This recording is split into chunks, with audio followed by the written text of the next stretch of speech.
وما انفقتم من نفقۃ او نذرتم من نذر فإن اللہ یعلمہ،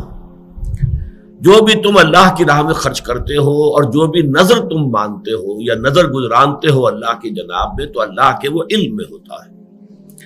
نظر کے بارے میں نے عرض کیا تھا کہ قرآن مجید میں اگرچہ یہ بات تو ہمیں معلوم ہوتی ہے کہ اگر نظر مانی جائے، منت مانی جائے، تو پھر اس کا پورا کرنا ضروری ہے۔ یوفون بالنذر ویخافون یوما کان شرہ مستطیرا، سورۃ الدہر میں بھی آیت آئی ہے، نظر کے پورا کرنے والے جو ہیں ان کی وہاں تحقیق کی گئی ہے۔ البتہ میں نے عرض کیا تھا کہ جہاں تک نظر کا اصلاً معاملہ ہے تو میری طبیعت کچھ اس کو قبول نہیں کرتی، مناسبت نہیں ہے میری طبیعت کو کہ اللہ کے ساتھ اس طرح کا معاملہ کیا جائے کہ اللہ اگر یہ میرا کام تو کر دے تو پھر میں تیرے لیے اتنی خیرات کروں، اتنی نفل پڑھوں گا یا اتنی عبادت کروں گا۔ اس طرح کی سودے بازی اللہ تعالیٰ کے ساتھ کرنا کچھ اچھا نہیں لگتا۔ اس پر سوال بھی آیا تھا، میں نے پھر عرض کیا تھا کہ میرے پاس دلیل کوئی نہیں ہے، لیکن میں تو صرف اپنا جو بھی ایک احساس ہے وہ میں نے آپ کے سامنے رکھ دیا ہے، لیکن میں اس کی حرمت کا کوئی اعلان نہیں کر رہا کہ نظر ماننا حرام ہے یا غلط ہے یا مکروہ تحریمی ہے، نہیں، لیکن یہ کہ بس میری طبیعت اسے قبول نہیں کرتی۔ اس اجتماع میں جو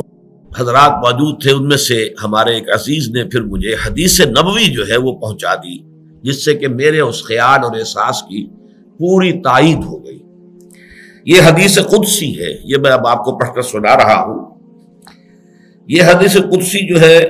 احمد ابن حنبل رحمہ اللہ کے مسند میں موجود ہے، اس کے علاوہ بخاری شریف میں بھی موجود ہے، حضرت ابو ہریرہ سے بھی، حضرت عبداللہ ابن عمر سے بھی۔ لیکن بخاری میں جو یہ دو مقامات پر آئی ہے اس میں یہ صراحت نہیں ہے کہ یہ حدیث قدسی ہے، بلکہ یہ کہ نبی کی حدیث، نبی اکرم صلی اللہ علیہ وسلم کے قول کی حیثیت سے اس کو بیان کیا گیا ہے، جبکہ یہ حضرت ابو ہریرہ ہی سے، جبکہ مسند احمد ابن حنبل میں آئی ہے تو اس میں بالکل وضاحت ہے کہ یہ حدیث قدسی ہے، اور میں اسی کا متن آپ کو سنا رہا ہوں۔ عن ابی ہریرہ رضی اللہ عنہ عن النبی صلی اللہ علیہ وسلم قال قال اللہ عز وجل، حضرت ابو ہریرہ سے روایت ہے اور وہ روایت کر رہے ہیں نبی اکرم صلی اللہ علیہ وسلم سے کہ آپ نے فرمایا کہ اللہ تعالیٰ یہ فرماتا ہے، قال اللہ عز وجل لا یأتی النذر علی ابن آدم بشیء لم اقدرہ علیہ،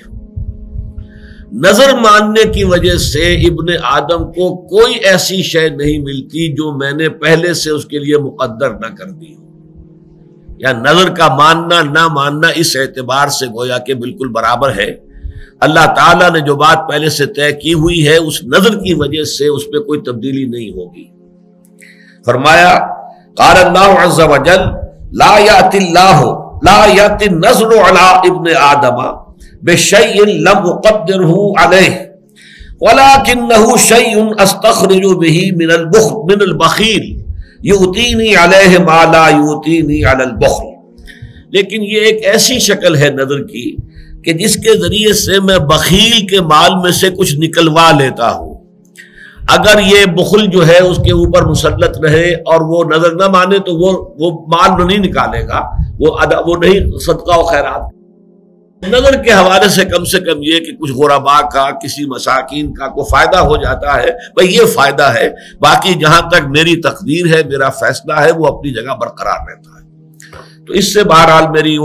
میرا احساس تھا، اور اس پر میں نے اللہ کا شکر ادا کیا کہ وہ احساس جو ہے وہ بہرحال بنا تو قرآن اور سنت کے مطالعے سے ہے، مجموعی مطالعے سے جو ایک ذہن اور مزاج بنا ہے، اس میں بعض چیزیں واقعہ یہ ہے کہ فٹ نہیں بیٹھتی، اور پھر یہ کہ جب ان کی تائید مل جاتی ہے کسی آیت قرآنی سے یا کسی صحیح حدیث سے تو پھر یقیناً خوشی ہوتی ہے۔